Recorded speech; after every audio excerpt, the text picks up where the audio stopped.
Umuwi ng Pilipinas at sumuko sa NBI si dating Iloilo City Mayor Jed Patrick Mabilog para harapin ang kasong graft. 7 taon siyang nag-self-imposed exile abroad matapos idawit sa drug matrix ni dating Pangulong Rodrigo Duterte. Nakatutok si John Consulta.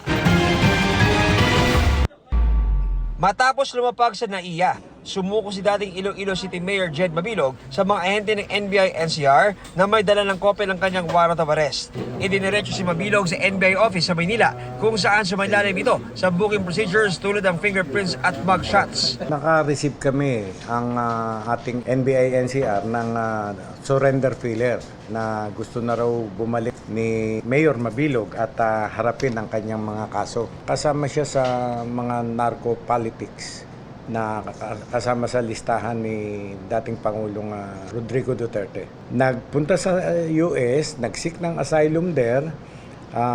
Ngayon, mas minabuti niya na bumalik na dito sa Pilipinas at harapin yung kanyang kaso. Pagkatapos maproseso, dumiretso si Mabilog sa Sandigan Bayan kung saan ito naghain ng piyansa.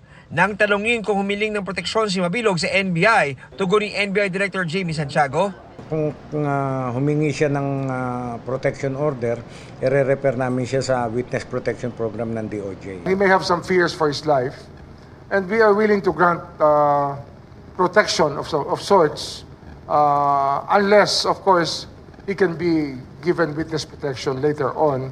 Nagpahayag ng kahandaan si Mabilog na magpakita sa Quadcom hearing sa Kamara sakaling makatanggap daw ng imbitasyon. Para mapabaluman sa publiko kung ano man ang natabo siya, kung ang iyang ultimate goal is really to vindicate himself.